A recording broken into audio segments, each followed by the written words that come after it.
Hey, Karazi, great to see you. Thanks so much for taking the time to chat to me today about your journey. I'm really, really excited to have you on this platform. Maybe just to kick off, just give our viewers a view of who is Fulu, where are you from, what makes you tick. Thank you for giving me this platform. So Fulu is a township girl from Venda. Um, that's where I grew up, did all my school learning up to grade 12, Yeah. and then spread my wings across the country in doing varsity at Cape Town, and then I then did my articles in Joburg, and I've been based here since then. What makes me tick? I'm interested in weird things like your documentaries, very random documentaries, Okay. nothing very specific. I'm just interested in finding out how people's lifestyles are, Yeah. people's journeys are as well.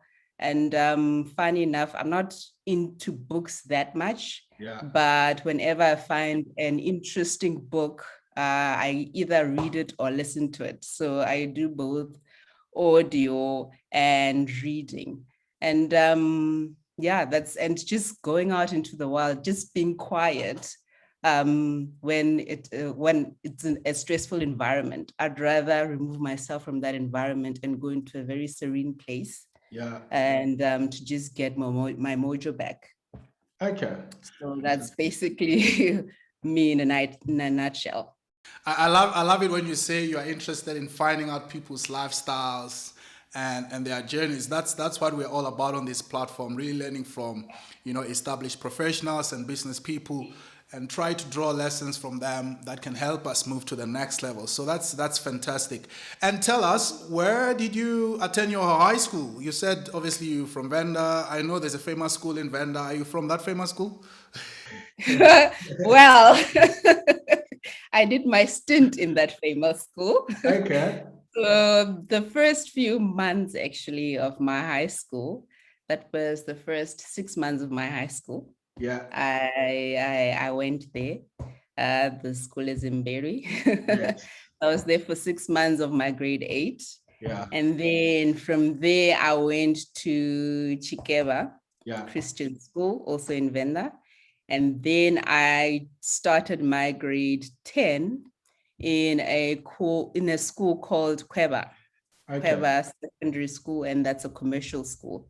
Yeah. So I moved from a science school in grade 8, which was pure science and Yeah. maths, and then went to Chikeva Christian School, which encompasses all types of genres in terms of your learning path.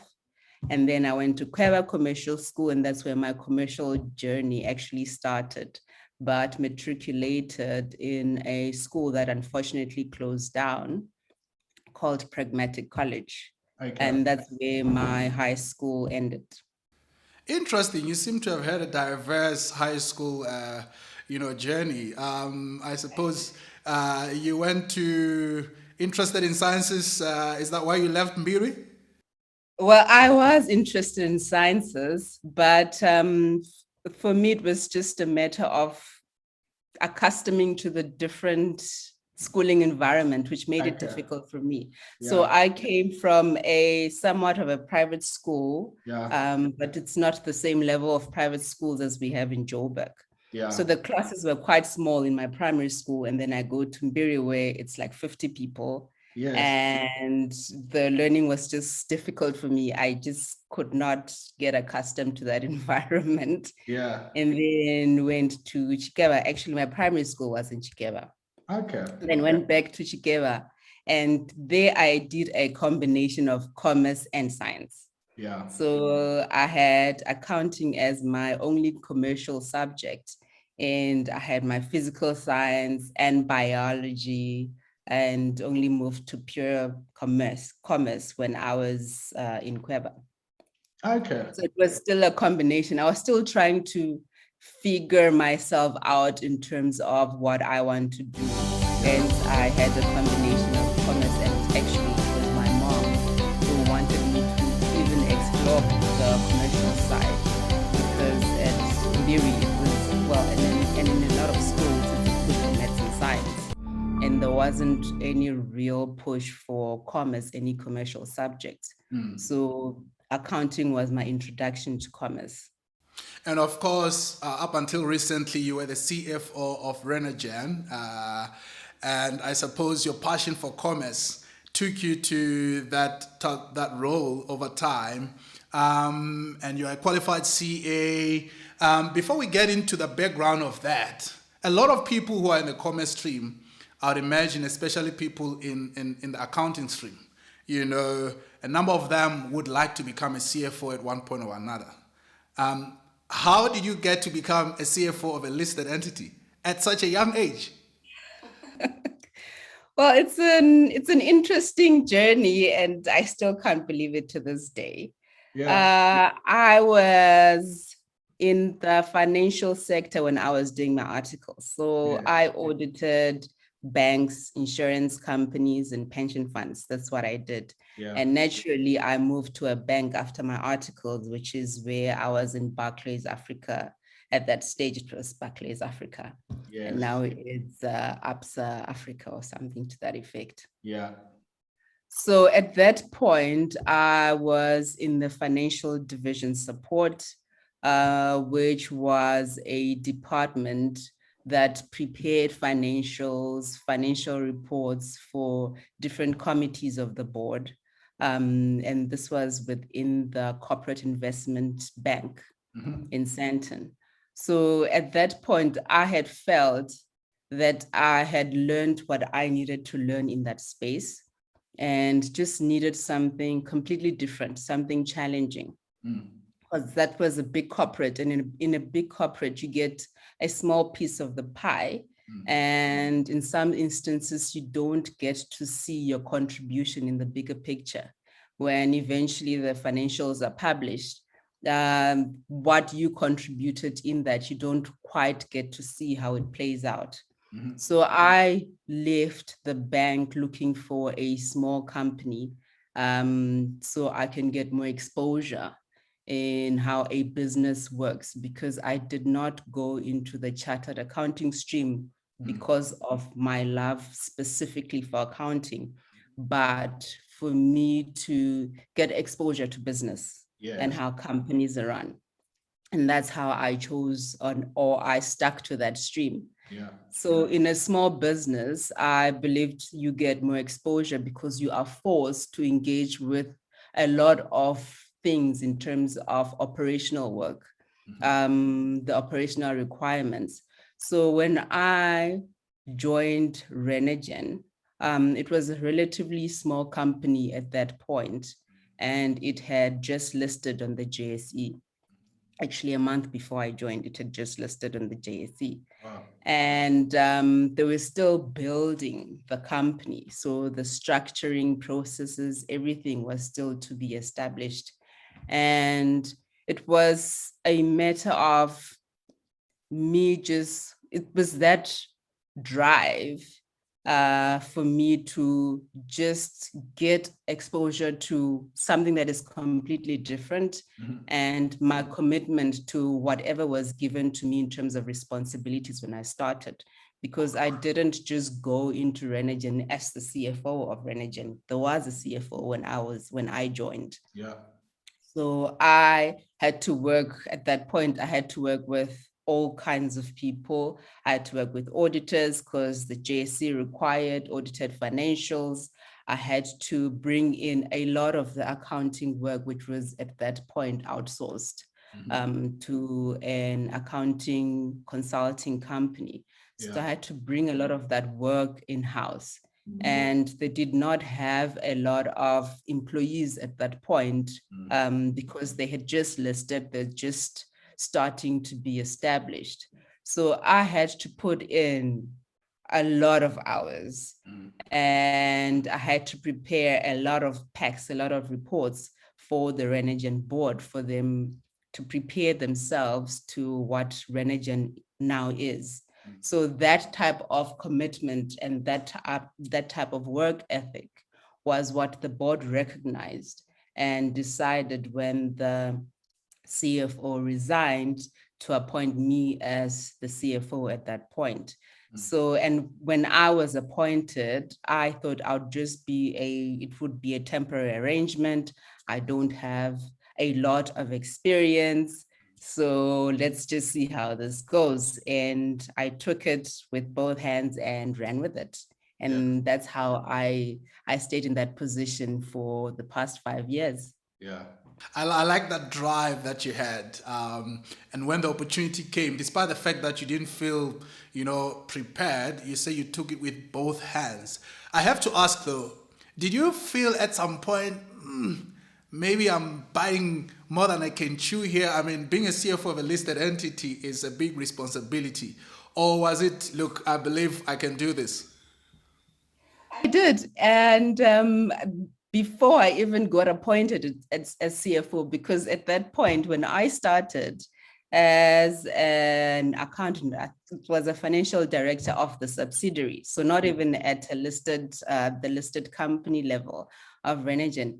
When I started there, I needed to prepare financial statements and run with an audit that would obviously result in a favorable audit opinion and prepare financials that the JSE would be very happy with and would be comfortable with. So for the board to sign off, that was pressure on itself. Like, I've never prepared a full set of financials and an integrated report that will be approved by the JSE. That was pressure. That was so much pressure. But at that point, I did not have an opportunity, or a thought never occurred to me that I could fail, because for me is I have no choice. This has to work. This is why I was hired. They expect this of me and I have to deliver. So there was no opportunity to doubt myself. But then when I was offered the CFO position, there was a bit of doubt. I don't know much about the JSE's listed requirements, but then again, I'm not incapable of learning. So whatever they throw at me, I'll learn it and I'll do it, and I will not give myself any opportunity to fail. So that was what kept me going. And whenever there was just even an ounce of doubt, that is what I had to remind myself. I'm not incapable of learning. I've been through the process. I've done articles where I had to engage with a lot of people at different levels. What could be so hard? Whatever I don't know, I will learn as I go. And that's what kept me going. I love that can-do attitude, and I think to appreciate the size of the challenge you were faced with, it's important to bring in context that if you look at the Renogen Exco, I think you were the only female. The only female for the past 5 years, and still to this date, the only female on the board, because the current CFO is also male. So yes. So I want to just pause on that. It's not easy to work in an environment where you are the only female and the rest of the team is male. Never mind the fact that you're a black female. How do you navigate that environment to make sure you still succeed, you do well as you have? Yeah, so it's being black, being a female, and being the youngest board member on the entire board. And there I'm dealing with old men who've had tons of experience on the board. This is people ranging from the ages of 40 to 70. So it wasn't easy. But then what I kept telling myself is, I am a professional. I went to school, and the reason that I'm currently sitting on this board is they are skills that they don't have that they need me to contribute. Otherwise, I wouldn't be sitting here. And I have something to contribute, and I'll make my voice heard. So whatever contribution I can make, I will definitely make. And if there's any skill set that I'm lacking, then I'll obviously learn and educate myself and get educated in every way possible. they're all also human. As much as they're old men with experience and tons of it and lots of skill, they also have things that they need to learn. So we all going through this journey together. Nobody knows everything. So where there's a gap, that's where I'm filling the gap. And I just needed to make sure that I'm also on top of my game, because unfortunately, when you are at a disadvantage of being a Black female, um, you have to unfortunately work 3 times, if not 10 times as hard to be recognized, and for your opinion to be recognized as well and to be taken seriously. And if that's what it takes for me to stay on, and if that's what it will take for me to deliver, I will do that. Because as much as I am there as an individual contributing, like it or not, there are people who are looking up to me, whether I chose it or not, just from being in that position. The people that are looking up to me and would want to also see themselves in that position. So I have to perform. I can't disappoint them. Doesn't matter what gets thrown at me. It can't be that hard. The people who've been through this, as much as they were male, hey, what's the difference between myself and a male person? I, I, I, I really love your perspectives, and it's very clear the fact that you've been able to stay in this role for so long, in a team where you were the youngest, the only female, and the only Black, and still did well. It's very clear to me that you are someone who is grounded and has a high level of self-esteem and confidence. How did you build that high level of esteem and confidence? Well, in my background, I will give my mom all the credit. My mom forced me to be independent when I was starting with my articles. Articles don't pay much. And a lot of my colleagues were being supported financially and in all forms by parents. They had a lot of support. For me, my mom was, you have to stand on your own 2 feet. You have an ID. That's what she always says. As soon as you get an ID book, then you're an adult and you have to start adulting. So she forced me to be independent, because when all else fails, you only have you to rely on. So you have to find your inner strength. And there is nothing that you are not capable of achieving. And that's what she kept saying. You can't tell yourself that you haven't achieved. If you fail on one thing, you have to get up and make it right. So you have to keep going. You are the only person that can stand in your way. And that's how we were raised at home. You have to be independent. Wow, that's brilliant. I love that, Fulu. And I suppose your mom has stayed being a pillar in terms of supporting you, encouraging you, even when you took on this mammoth task. Were there other people that you looked up to, maybe as mentors, as people that you would bounce off ideas with, during your journey as a CFO? I bounced off ideas of a lot of people. I would draw off forms of advice and guidance from my colleagues, the board members, as male, like their experiences as a male, not in the CFO space, but just in a corporate environment, the way they handle things versus the way a female person would handle things. That's different. And I had to learn the secret of how to communicate in a big corporate environment. So I also drew my aspirations from, I was part of the CFO community. I don't know if you are familiar with the CFO magazine. We had a lot of weekly talks and seminars where people just shared a lot of their experiences, how they handled challenges, how they handled tasks. And these are CFOs with and without a lot of experience. And I found those conversations very helpful because that's a platform that allows you to ask anything. Nothing was off limits. And just how to take yourself through this journey of being in a space where you have to engage with just outside of the company that you're employed by. You have to engage with regulators, how to engage with people of such. And then you realize you're engaging with human beings and talk to them like you're talking to human beings. Whatever challenges you have, just communicate with them. And that is the easiest way for you to be able to overcome a lot of the challenges that you're going through.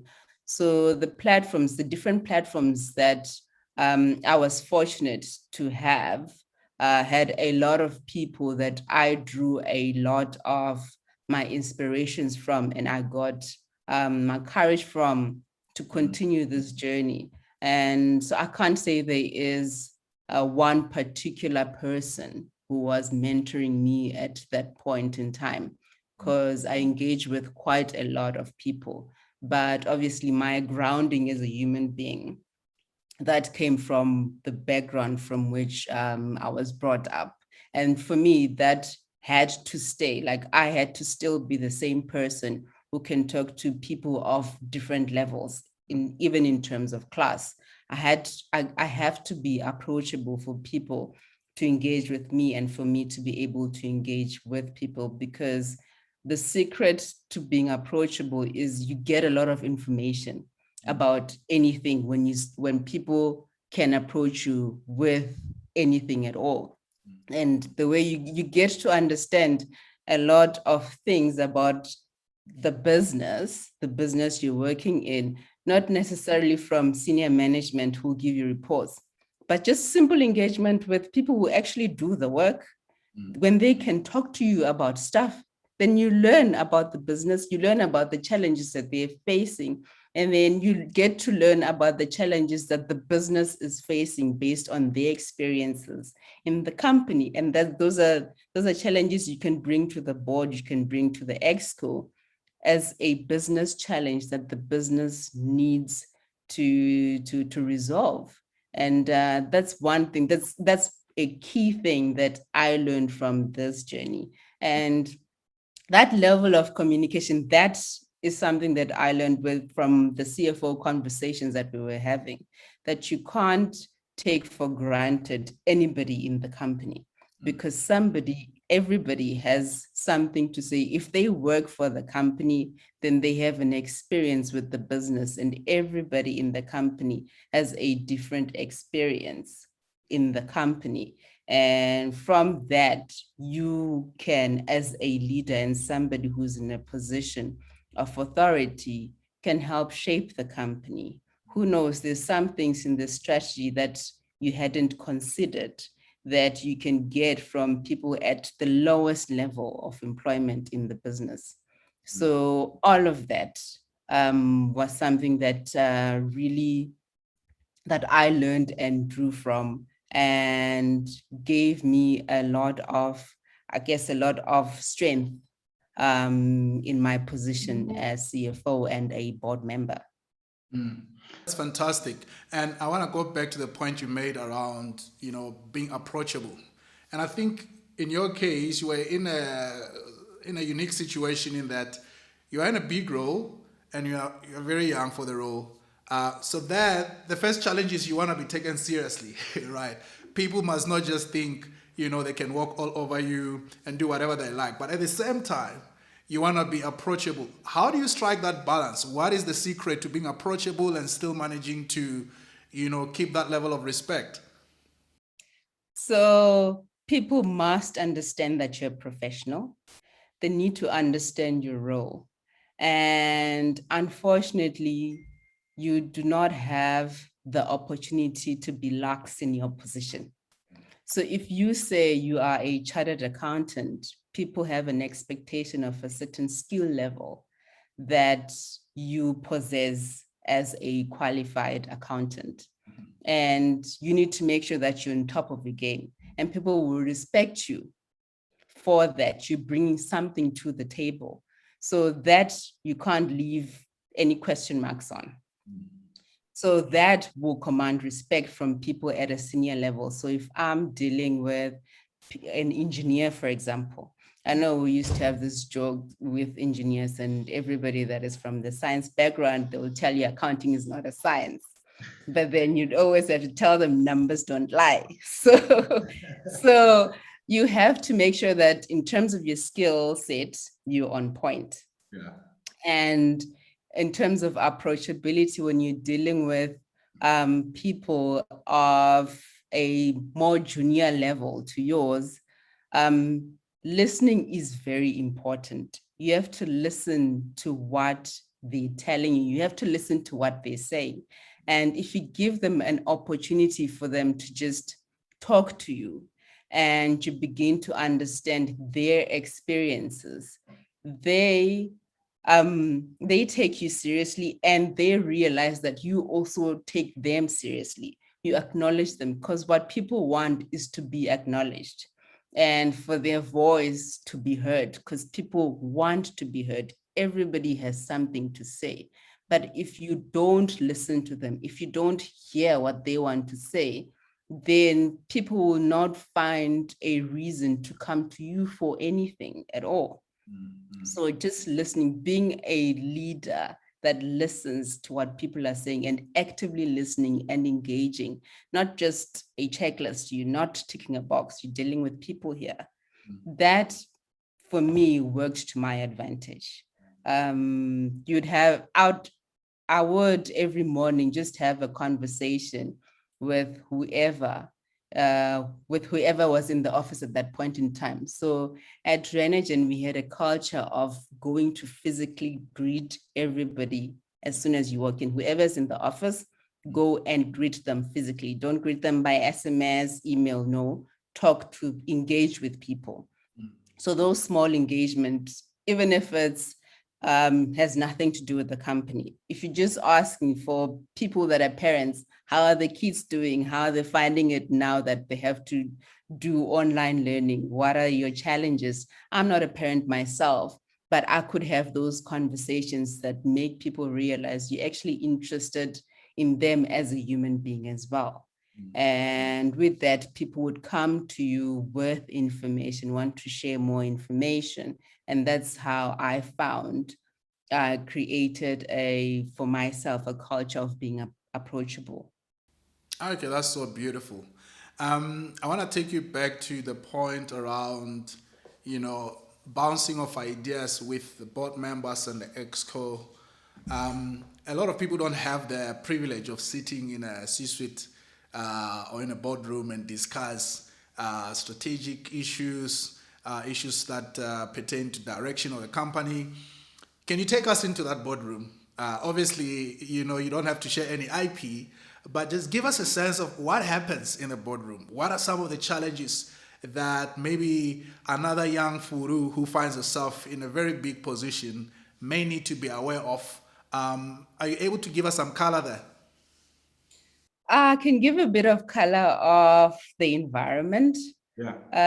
So when you are in a boardroom situation, what you would have to appreciate is that everyone will have an opinion. And it may be an opinion about the direction the company is going, or an opinion about current operational matters. And you have to respect that not everybody will agree with you. So it's usually a debate on opinions. And for me, it was not personal, it was business. And that's why after having these conversations, sometimes the conversations will be very heated. And sometimes you will not quite understand where people are coming from. And meetings would go on for hours. The meetings could go 4 to 5 hours, and it's just a debate on where to take the company, how the company is going, what needs to be fixed. But at the end of the day, what one has to always remember, and what you may have to keep reminding your colleagues, because the board members, as much as they have different experiences and different skill sets, your colleagues, you're all equal. You all have equal liability. What you have to keep reminding yourself and everybody else is whatever we decide, we have to do it in the best interest of the company, because that's what the shareholders have entrusted in us. So going into strategy discussions, there are different elements that go into a strategy. And there are different areas where you would have an advantage over another because of your skill set. So the financial reporting side will be my strength over somebody else who would be, for example, a geologist. And they would have more input into the strategy in those aspects.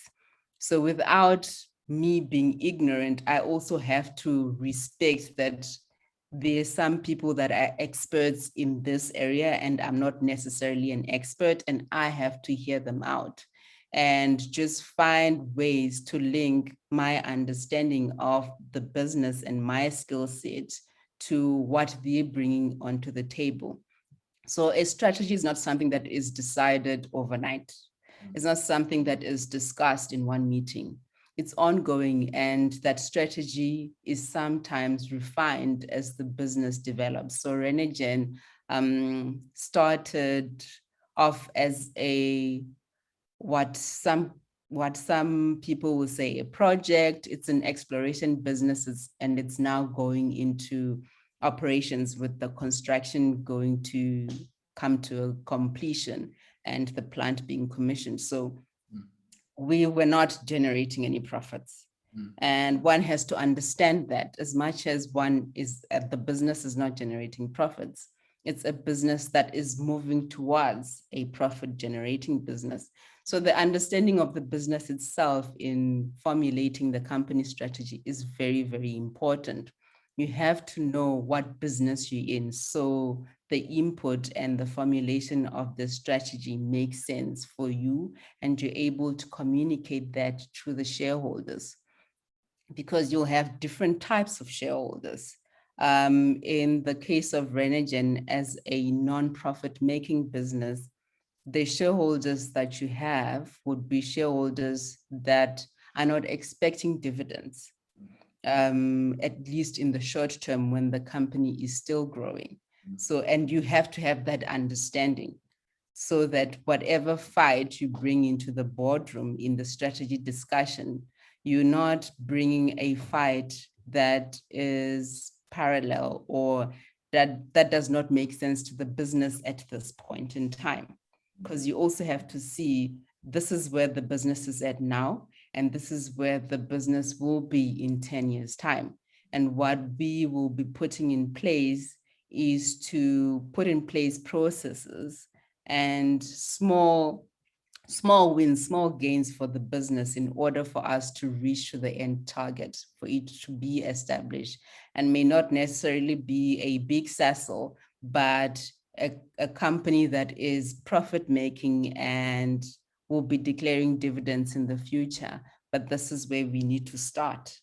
So, and those are things that sometimes you have to also keep reminding your colleagues, your fellow board members. It's a conversation that you have with people, and the disagreements will be there. Some people will be very passionate about their disagreements, and you have to find a way to communicate with them to see your point of view.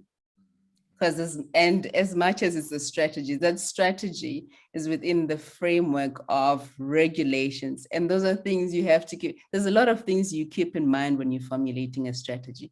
The regulators, how would they respond to the way we're doing things, or the way we're planning to do things, and the potential regulatory changes that will come into play. So Renegen operating in the mining sector, where there's quite a few moving parts at this point, in terms of South African regulations. Those are things you also still need to keep in mind when you're formulating a strategy. So there's there's a lot, you have to have a lot of things in mind in formulating a strategy and engaging with your fellow colleagues. And for areas where, suppose in one meeting, there was a discussion that should have been had that wasn't had, and you the one that realized there's a gap that was not addressed, you have to bring it up to your fellow board members. You can't keep quiet because, again, going back to the liability, you all equal regardless of color, gender, age, experience. As long as you're a board member, you bear the same liability. So if one person knew about something and they didn't say it, then that person is at fault and they're not acting in their fiduciary responsibility and bring up things that should have been addressed as a board member. Okay, fantastic. You've mentioned a whole lot of stuff there, touching on regulation, how you need to have a lot of, issues in mind when you're discussing strategy.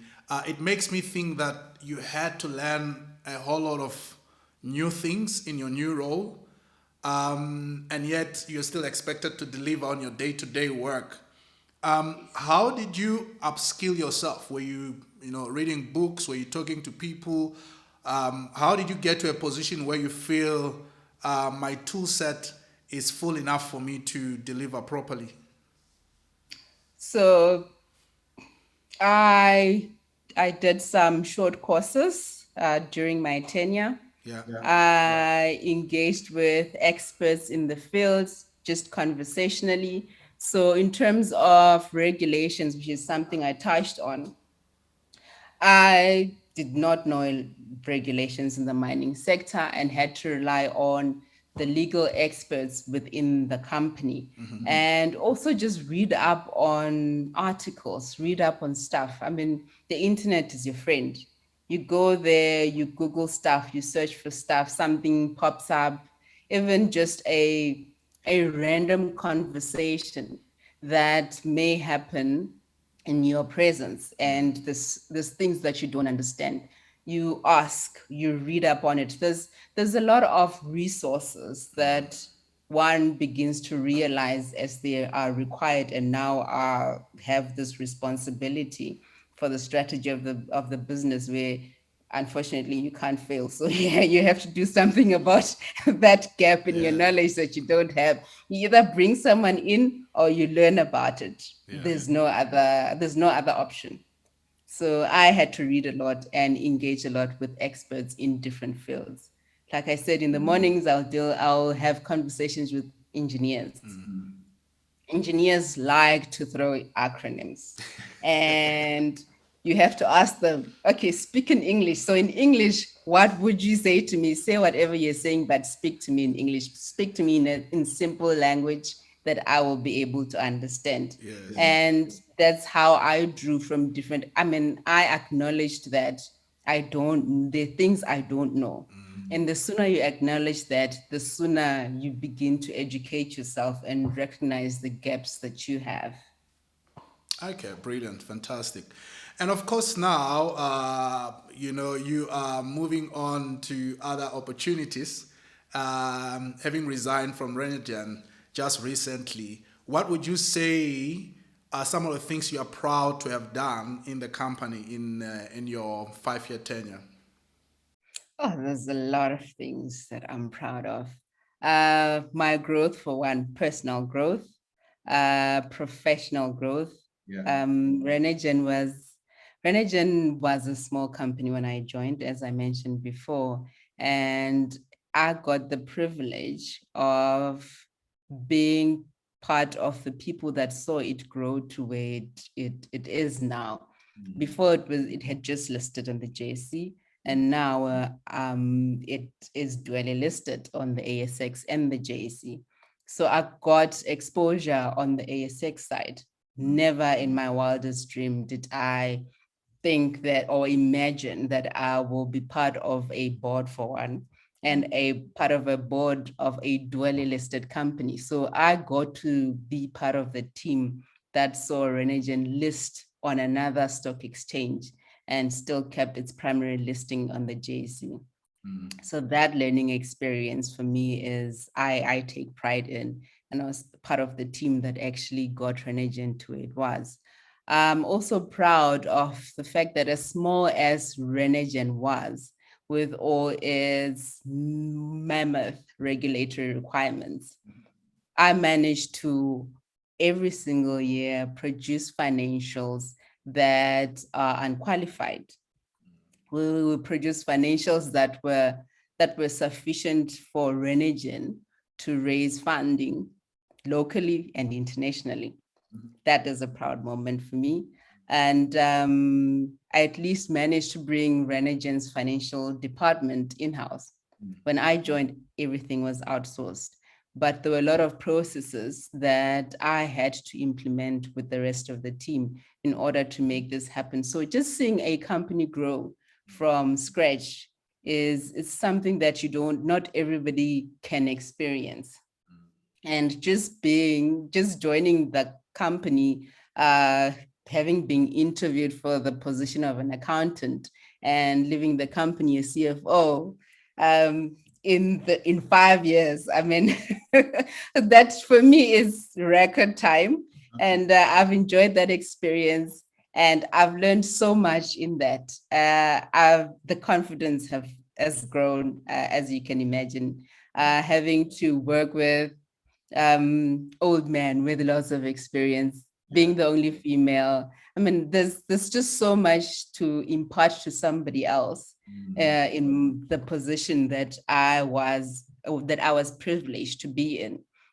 That learning for me was something that I will take away and will easily be able to impart on someone else.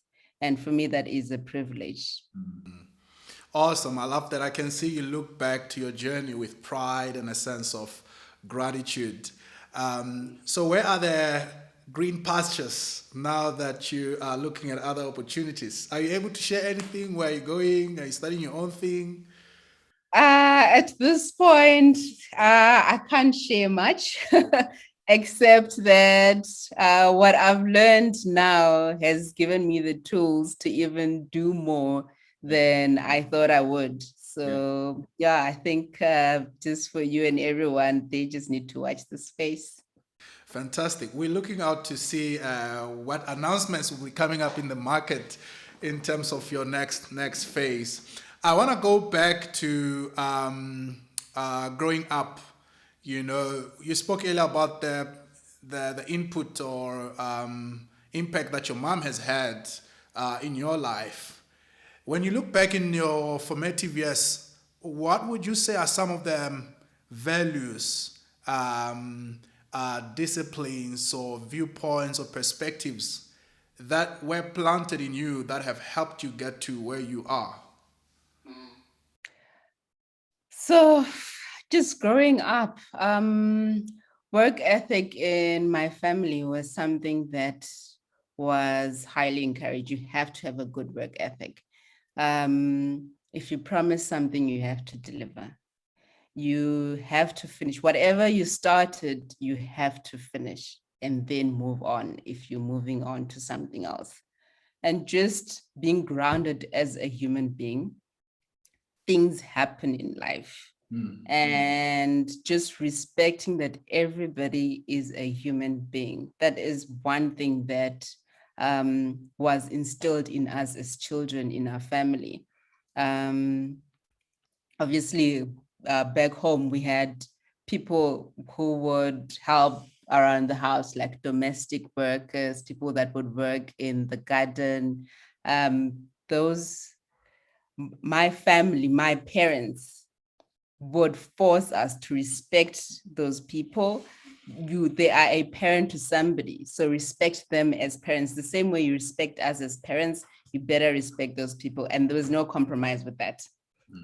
So treat everyone with respect, because you don't know the journey they come from. You don't know what's going to happen in your next life, because the world is so small and the wheel turns. That's one thing that was instilled in us. And just the discipline, just being disciplined as a human being. What other thing that was, and also just choose peace as well. You have to do something that will make you happy and give you peace, because whatever decision that you make, you alone has to live with.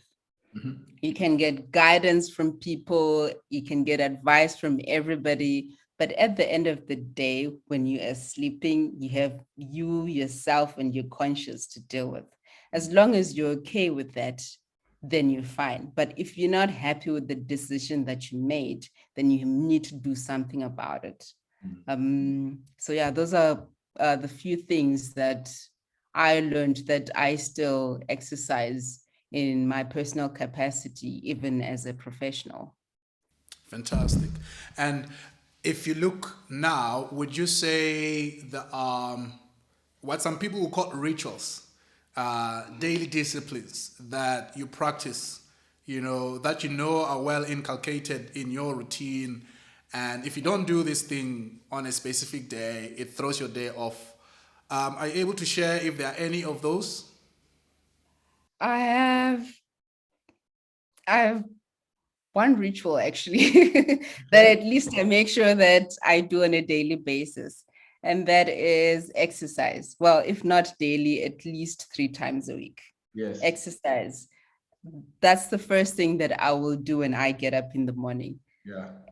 That exercise time that I spend, if it's an hour and a half, if it's 30 minutes, it's time with myself and with my God, just thinking about the day that will be coming forth.